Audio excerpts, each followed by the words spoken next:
Nah, ini sekarang kita bisa lihat USG jantung badak nih di SRSY Kambas ya. Kita bisa lihat di sini dilakukan di dalam kandang jepit. Kemudian ini harus dipastikan bahwa semuanya aman ya. Kita bisa lihat di sini ada pawang yang membantu nih, yang ada tulisannya SRS. Kemudian saya melakukan USG dan ada satu yang melakukan apa tuh dokumentasi ya. Kita bisa lihat sini. Ini USG jantung ya. Jadi kita meletakkan probe-nya di dekat yang tentunya yang ada jantung di sana. Nah, berikutnya kita akan masuk di diagnostik yang berikutnya, yaitu diagnostik endoskopi. Endoskopi ini suatu teknologi pencitraan yang berbasis kamera ya. Tentu saja hewan harus dalam kondisi terbius. Ini kita bisa lihat hewan kondisi terbius, dipasang dengan menggunakan laryngoskop. Kemudian ini yang tube dari endoskopi. Nah, ini alatnya ya. Kita bisa lihat sini ada satu stasiun yang lengkap, ada TV atau layar monitor, kemudian ada sumber energi atau sumber cahayanya, dan lain sebagainya.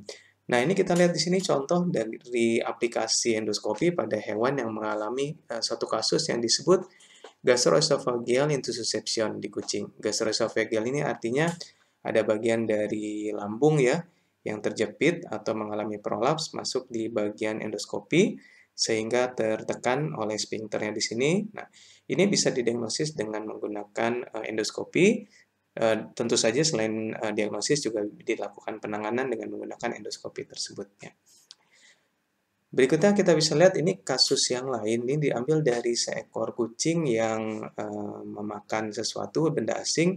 Di sini kita bisa lihat di bagian dari esofagus ada sisa benang ya, di mana tentunya bagian ujungnya ini ada jarum sebetulnya yang menusuk di bagian endoskopi tersebut, mohon maaf, di bagian esofagus tersebut, sehingga dilakukan pengambilan dengan menggunakan biopsi forceps seperti ini. Ya. Berikutnya kita akan masuk di alat penunjang yang lebih advance lagi. Ini ada magnetic resonance image atau MRI, microcity. Ini sinar X tapi yang sifatnya transaksial kita sebut ya, tapi dengan ukuran yang sangat kecil. Kemudian ada in vivo imaging system. Ini sangat canggih sekali alatnya.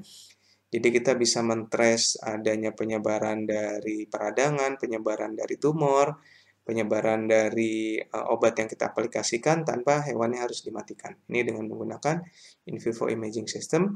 Nah, ini menggunakan juga alat yang terakhir nih. Ini kita sebut namanya integrated 3-in-1. Ini berarti ada X-ray, ada fluoroskopi, dan ada CT scan di alat yang sama. Ya, ini alat-alat yang sangat advance. Nah, ini kita lihat contoh hasil dari pemindaian dengan menggunakan CT scan ya. Ini kita sebut namanya arah pandang aksial, ini dari bagian kepala seekor anjing ya.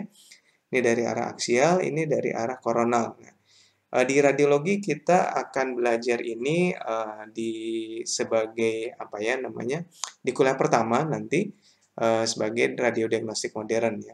Tentu nanti di bagian-bagian pada saat diskusi kita juga akan bisa belajar terkait dengan hal ini ya apabila ada pertanyaan.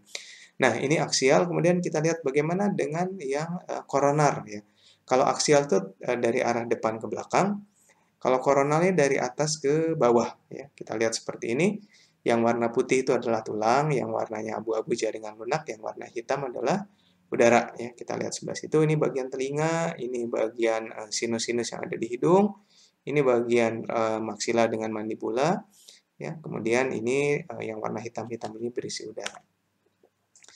Nah, ini dari arah sagital. Arah sagital ini berarti dari arah samping kiri ke arah samping kanan atau sebaliknya ya. Kalau tadi depan belakang, atas bawah, ini dari samping kiri kanan atau kanan kiri.